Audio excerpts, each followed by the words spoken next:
Hey everyone, welcome to the Cine Review Hub channel. Today we're going to dissect the final season of Netflix's most popular series ever, Squid Game. Its third season, which just came out, hit #1 in every country it was released in for the first time in Netflix's history, and it broke all the records again. We're going to dive into what the director, Wang Dong-yuk, said about the story, why some parts of it seemed a little illogical and strange, and why the new season's ratings dropped a bit compared to the last one. The director of Squid Game said in an interview that the show was meant to be a critique of capitalism, arguing that capitalism creates a ruthless competition between people. As long as this greed and selfishness don't stop, the game will continue. So we realize here that beyond the main story, all the events in Squid Game are an allegory. That's why you might have felt at times that the story was getting a bit weird. They first wrote the subtext, and then they built a story around it. For example, a baby is born suddenly in the middle of Squid Game, even though when the mother entered the game, no one could tell she was pregnant, and the baby was born within a few weeks of her being there. The story had to include some strange things to get its message across. If you noticed, the baby, who was the final winner, was the only completely innocent participant in the competition. This part of Squid Game was very similar to the movie The Platform, which Netflix also produced. The goal that Ji-hun chose for himself in the end was very similar to the goal that Goreng chose in that movie, and their endings were exactly alike. In seasons 2 and 3 of Squid Game, it's shown how a system can exploit people's greed and selfishness, which exist in everyone. In this series, a game was used to exploit this, creating a mad competition where people destroyed each other to win the prize. But in the end, the real winner was the system that was exploiting these people, not the person who won the game. That winner was just a pawn.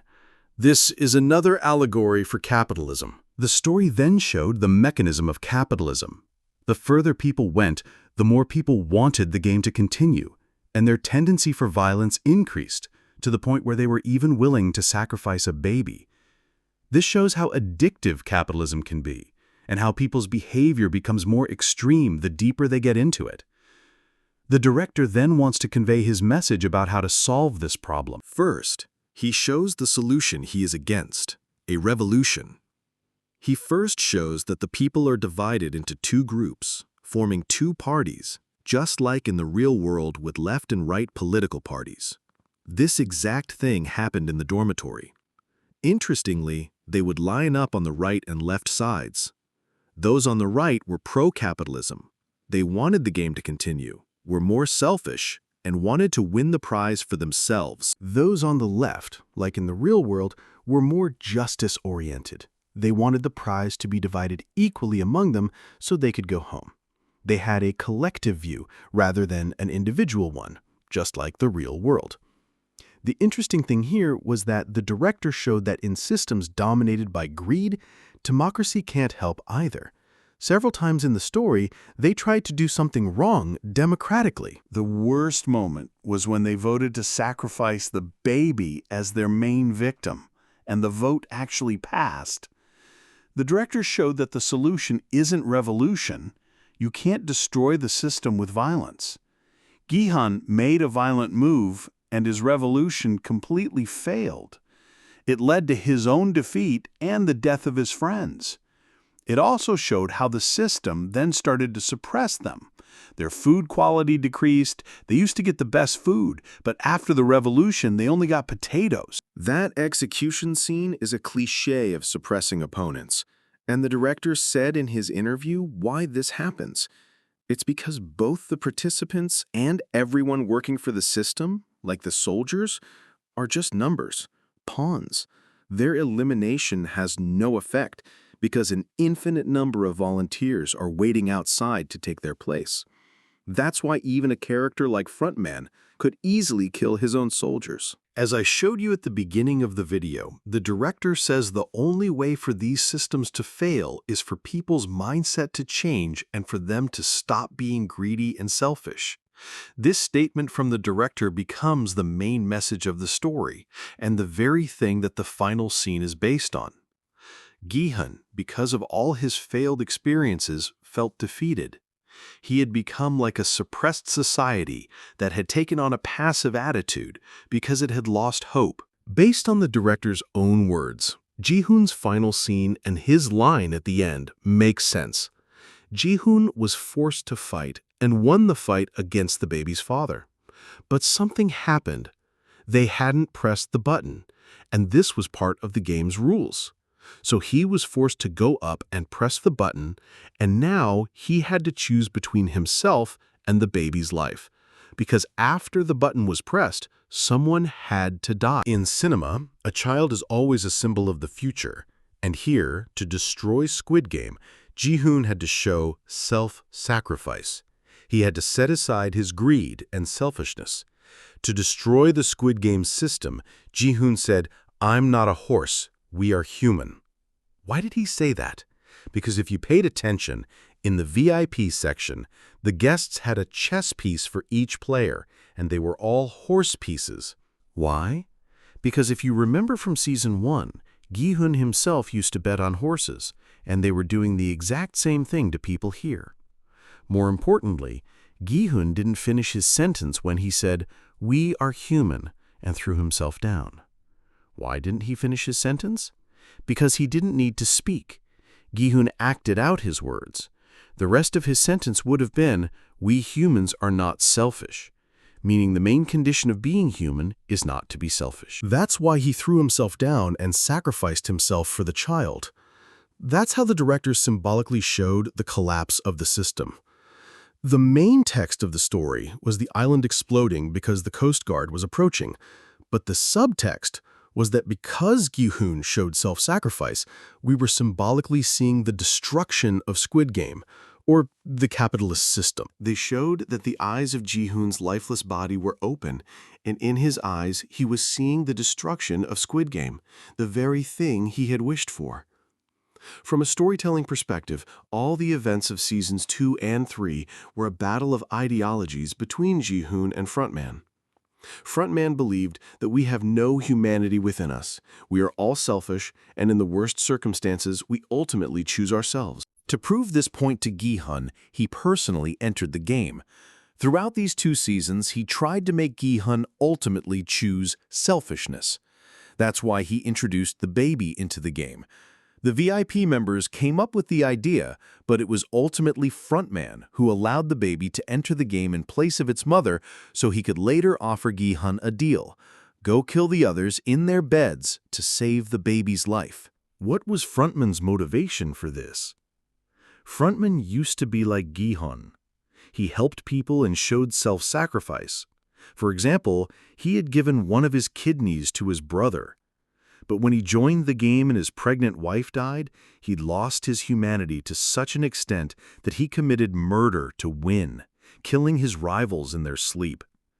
His humanity was so gone that he himself put a baby into the game. He once entered the game for the sake of his unborn baby, but now he's causing a baby's death.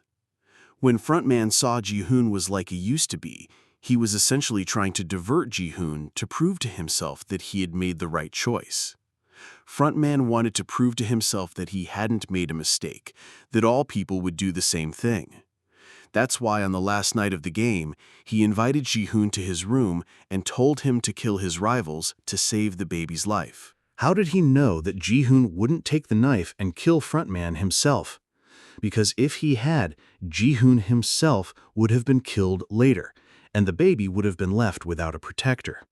Frontman was confident that Ji-hoon would come back for the baby's life. On that same night, Ji-hoon proved to Frontman that his humanity was still alive. If you looked at Frontman's face, you could see how disappointed he was. And in the final scene, when Ji-hoon chose self-sacrifice over himself and the baby, Frontman officially lost the battle between humanity and selfishness. The act that Ji-hoon performed, if you notice, is exactly what Jesus did. It was a symbolic image. In the story of Jesus, he also sacrificed himself for the generations to come. That's why the director showed us the scene where a Frontman was looking down at Ji-hoon's corpse and stared at it blankly for a few seconds. What is happening in Frontman's head is the realization that he, too, should not have lost his humanity when he was participating in those games, and should have played like Gi-hun. And in this moment, he accepted his own defeat. That's why he took the baby. This scene that happened here to Ji-hoon was actually foreshadowed in Season 2. The crazy woman who always pretended to understand the future once said to Ji-hoon, "You survived and came here because your destiny is tied to the fate of this baby. There must be a reason you were brought here." Directors love to do this. They create an atmosphere that distracts you, the viewer, and then they slip in a very important hint that reveals the future of the story. You don't notice it, but later, when you watch the series for the second time, you realize that the director had revealed the end of the story in the middle of it. What Gi-hun did here had a profound impact on the story. Because Frontman was defeated, he took all of Gi-hun's money from the hotel and gave it to Gi-hun's daughter in America. The interesting thing is that he put the money in a box that looked like the coffins used for the people who were killed in the Squid Game competition. If you remember from Season 1, Ji-hun entered Squid Game to go see his daughter in America because he didn't have the money to take care of her. Now, after 3 seasons, he couldn't get to America himself, but the money he won in Squid Game arrived in a coffin on his daughter's doorstep.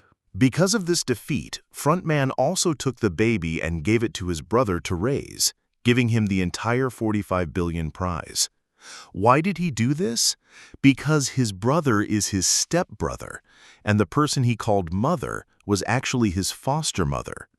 Since this woman had once raised a child who wasn't her own, Frontman trusted her and left the baby with his brother. There's a very interesting detail.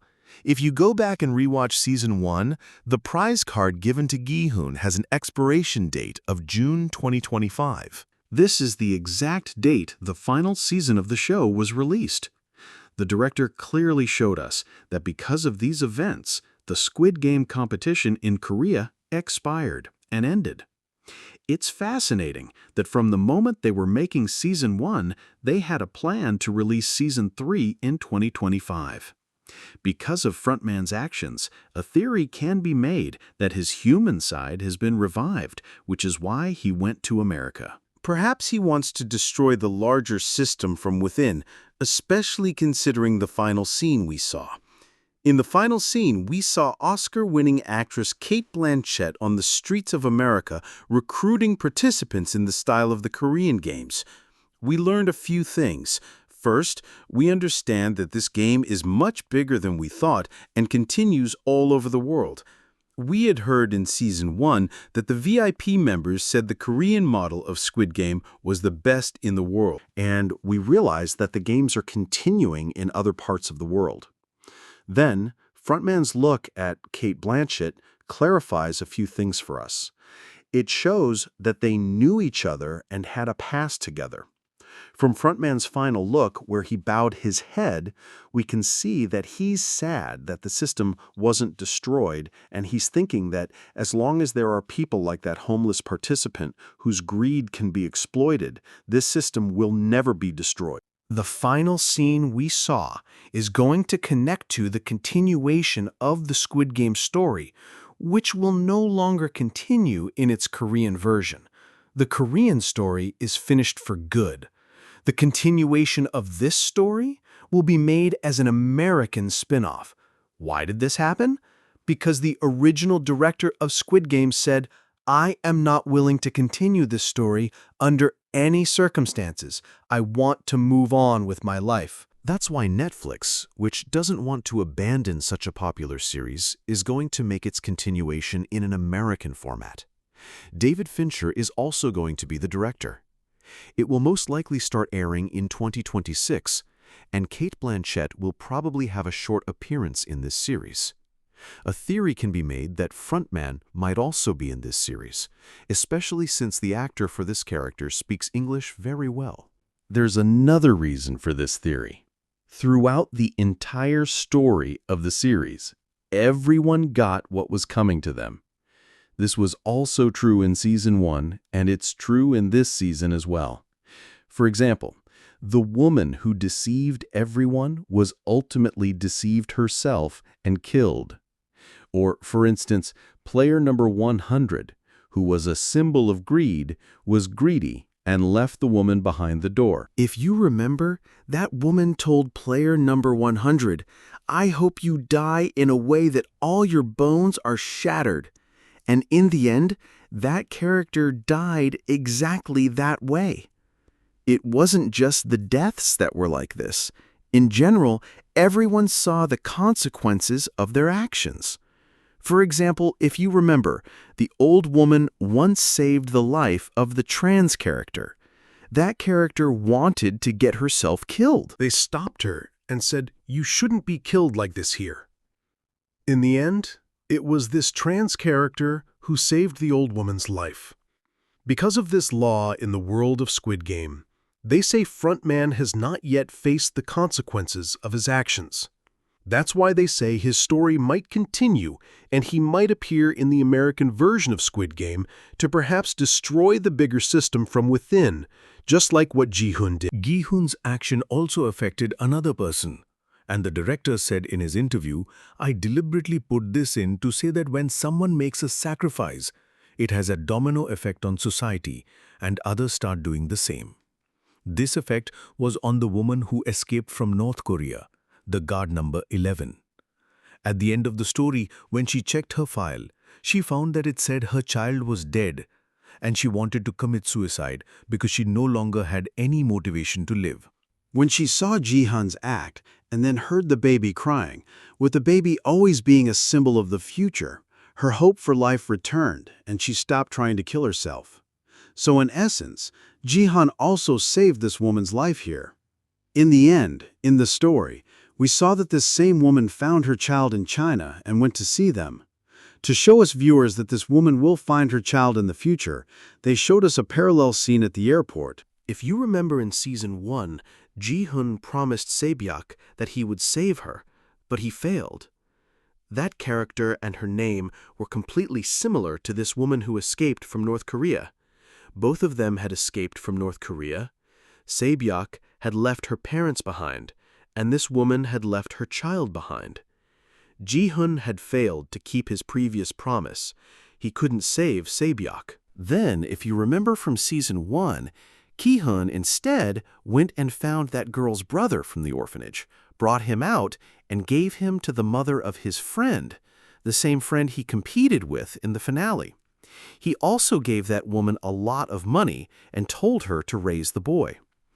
Now, at the end of Season 3, we saw that the boy had grown up and his parents had successfully come from North Korea and were able to see their son. This scene was shown exactly at the same time as the scene where Agent Number 11 was going to China to find her own child, so that the audience's mind would be ready to understand that this woman would also find her child in China. All these events we saw were the result of what Ji-hoon ultimately did. Well, everyone, that's our dissection of Season 3. To be honest, the story was interesting, but it focused so much on its subtext that the main story became a little strange. Make sure to share your thoughts in the comments section. Don't forget to like the video and subscribe to the channel. See you in the next video. Goodbye.